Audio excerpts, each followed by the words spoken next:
a number of cases za mauaji, lakini hatujakuwa successful kupata weapons ambazo zimekuwa zinatumika kwa mauaji.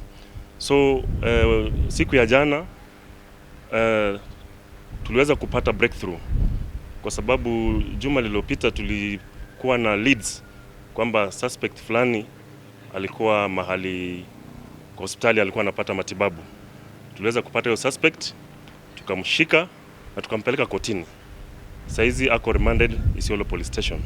Na kupitia kwa hiyo suspect tumeweza kupata hii bunduki ambayo ilikuwa inaonyeshwa na County Police Commander.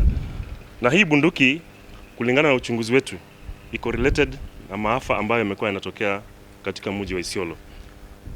Katika mwaka wa 2025 Januari kuna mauaji yalifanyika upande wa Meru maili 3. Kuna jamaa anaitwa Patrick Nyaga Gathu aliuliwa Januari tarehe 26, na tumekuwa na ushahidi kwamba huyu suspect ambaye tuko naye in custody alihusika, na tuna sababu kuamini kwamba hii bunduki ilihusika katika hayo mauaji. Vile vile katika mwezi wa December last year katika sehemu ya kambi ya juu katika bar inaitwa Sakama kuna kijana aliuliwa usiku wa kuamkia Krismasi, na pia tumepata ushahidi kwamba huyu suspect pamoja na wengine ambao wako kwa rada yetu walihusika katika mauaji ya Muthethia. Pia katika mwezi wa pili tarehe 18 kuna mwalimu aliaga anaitwa William Maingi Gitobu ambaye alikuwa deputy principal Leparwa.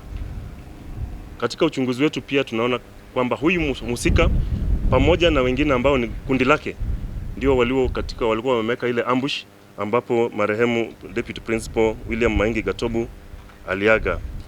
Kisha mwisho tumekuwa na kesi ya mauaji ya madam anaitwa Angelica Kananu ambaye ilitokea mwezi jana, na tuna sababu pia kuamini kwamba huyu suspect ambaye tuko naye kwa cell ambaye jina lake anaitwa Alois Lochuchu ako cell na tumeshampeleka kotini, na sasa tuko na ushahidi wa kutosha kwa sababu tumepata hii bunduki ambayo tunaenda kuisubject kwa forensic analysis.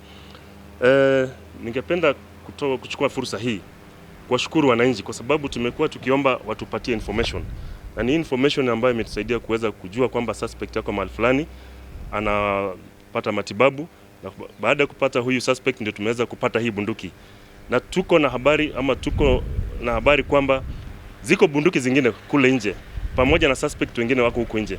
So ningependa kuchukua fursa hii kuwauliza our partners, chiefs, NPRs na wananchi kwa jumla waweze kutupatia information, na wale suspects wanajulikana, majina yao yanajulikana, ili tukaweze kuwanasa na tutoe hizi bunduki katika mikono mibaya ambayo iko na wananchi. Kwa jumla iko kama hii sasa. Ukiangalia pangi imepakiwa kwa sachet kama hii. Hata wewe unaweza fikiria ni tobacco ama labda unaweza fikiria ni ile herbs ya kutumia kupika kutengeneza chakula.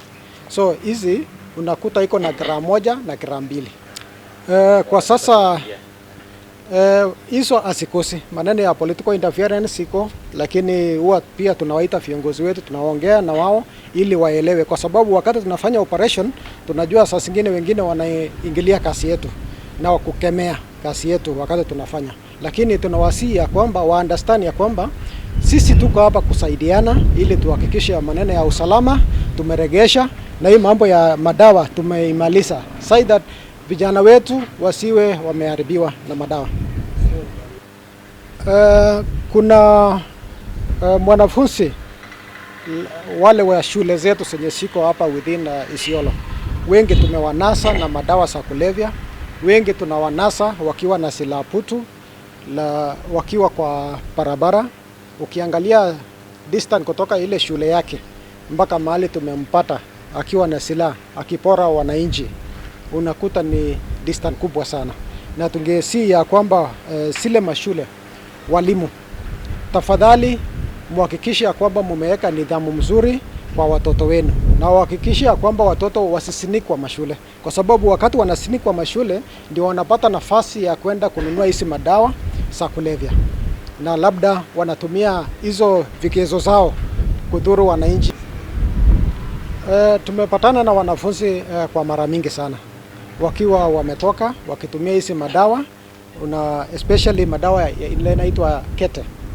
Kuna dawa inaitwa kete ambayo ni wanafunzi wanatumia kwa wingi, kwa sababu unakuta hiyo kete imekuwa coated, unafikiri ni biscuit, wakati mwingine hata bangi unakuta imekuwa coated na kitu, unafikiri ni mandazi anakula, lakini ndani yake iko na nini? Iko na dawa. So tumeshika wanafunzi kwa mara mingi, lakini kwa sababu wanafunzi ni watoto wetu pia, tunarifaa kwa shule for discipline. Kuhusu maneno ya madawa, kuhusu maneno ya chang'aa haramu ama pombe haramu, kuhusu maneno ya silaha haramu. Na kwa vile ile muungano yetu ya multi agency imetuwezesha tunase hizi bidhaa ambayo mnaziona mbele zenu, na ningependa kuanza na upande ya apparatus ya illegal brews, ambayo ukiangalia hapa hivi tuko na mitungi na tuko na apparatus zile zinatumika kutengeneza chang'aa. Ukiangalia hizi mitungi utaiona ni mitungi za maji ndogo ndogo ile wananchi wanatumia kununua kwa soko, na ukiona yule mwenye anauza hizi chang'aa unaweza fikiria ni maji anakunywa, lakini ni chang'aa. So content yake iko juu sana hata kuliko ile pombe ya soko, na unajua mingi imeongezwa mpaka ethanol ndani ambaye ni hatari kwa binadamu.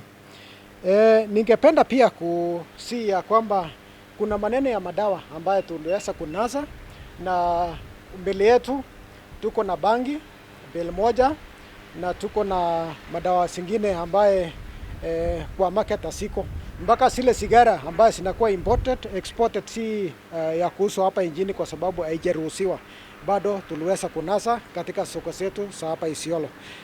Ningependa kusema ya kwamba ukiangalia mbele yetu tuko na silaha tofauti tofauti.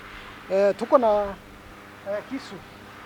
Hizi visu ni hatari sana kwa binadamu, lakini unakuta vijana wetu ndio wanatembea naye wakitisha naye wananchi.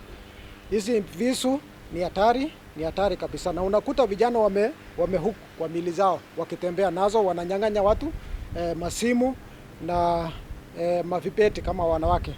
Hizi lazima tuangalie watoto wetu, kwa sababu hizi tulinasa kwa mtoto ya shule ndiye alikuwa nazo hizi, hata alikuwa anataka kuumiza ofisa wetu, lakini tuliweza ku neutralize. Ningependa kusia kwamba kuna silaha hapa ambaye ni hatari. Hii punduki tumeitafuta kwa miaka mingi sana. Hii ni punduki ni aina ya M16. Na hii punduki imehusishwa kesi mingi ambaye ningependa bwana CCIO atueleze ile madhara ambayo hii punduki moja imekosa katika jamii ya watu wa Isiolo pande hii. Tuliweza kunasa na risasi na tuko na magazine hapa hivi, na ningependa kuhusi wananchi ya kwamba wale wanaweza pata nafasi ama kushuhudia ya kwamba hii silaha kama hii iko kwa mikononi ya wakora, tafadhali watupashe ripoti ili tufuatilie tuweze kunasa.